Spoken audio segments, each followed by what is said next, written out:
Pwede ba si Didaber? Opo, bali may nakausap na po sana kayo last week pero ayaw niya sa'yo kasi Walang ngipin. Gusto niya may ngipin. Pinadali daw niya sa ibang bansa.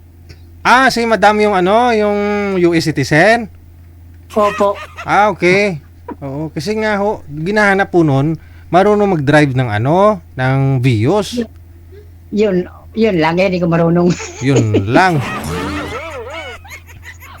Dapat marunong ka mag-drive. Ilang taon na po ba kayo? 49. 49 ka, siya 69. Opo. Oo nga, naalala ko. Nagpapadelete nga ng video kasi nakita daw ng mga barkada niya yung pag-join niya po dito. Isabi ko, sana ho, naisip po niya na public po yung programa natin bago siya sumali. Alam niya na nakapost po yan dyan sa mga page natin. Ngayon, Kaya ngayon, ko sa iyo, ganina, nga, biniro siya sa mga kaibigan niya. sa comment? Biniro po ba siya sa comment? Hindi siya biniro sa mga kaibigan niya. Okay lang naman ho yan kung biniro ka lang naman, di ba? At least, doon mo malalaman kung totoo yung kaibigan mo, hindi. Pa? Alam naman niya na live to eh. Oo, alam niya. Kasi kaya nga po sumali siya kasi nakikita niya nga po yung mga video natin, di ba? Meaning, pag sumali siya, mapopost na rin siya. Andyan na rin po mukha niya. Dapat aware po siya doon, no? Kasi wala namang masama mamili. Tama naman, pag-aasawa, hindi ura-urada ho yan. Dapat hindi ka magkakamali. Tinitingnan yung mga ugali. Yes. Oo. At saka yun nga po, yung gusto niya, marunong mag-drive kasi siyempre, dapat magtutur-tour.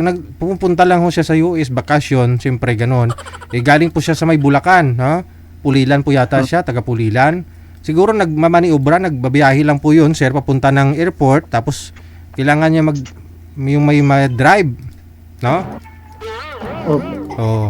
Tapos iwan niya yung sasakyan niya doon sa airport, punta siya sa US, tapos isang linggo siya doon, uwi na naman dito sa Pilipinas. Tapos tapos lalabas siya doon sa airport, may sasakyan na kaagad na nakahintay. Dapat iatid sundo mo sa kanya, iatid sundo mo siya, ganun, or isasama kanya sa US. No? Hindi ka marunong mag-drive. Yun lang. Advantage kasi, sir, no? Kapag marunong ka talaga mag-drive, marami kang halimbawa, yung hindi natin masasabi, minsan may mga driver na lasing ho dyan. Tapos gusto matutulog kapag nagmamaniho, pwede mo siya palitan, di ba? Kaysa madisgrasya kayo. Kaya ngayon dapat pag-aralan mo pa paano mag-drive, sir, no? Ganda sana yung sasakyan ni Sir Vios, ni Ma'am, no? Madali lang yun matutunan, sir, kasi maliit lang, saka handly ba, yung matic. Ngayon mag-aaral ka na mag-drive, sir, para sa susunod pwede mo na siya makausap ulit pag matuto ka na. Ha? Pwede rin. Okay, sige. Pero kung ayaw talaga ni Madam sa'yo, hanapan ka po namin ng ibang makausap. Pero siguro mula ngayon, 2 linggo pa, sir, Saka na lang kayo PM. Okay, sige. Sunod na lang buwan. Okay, sige. Maraming salamat. Mag-chat lang po ako. Yes. Thank you so much.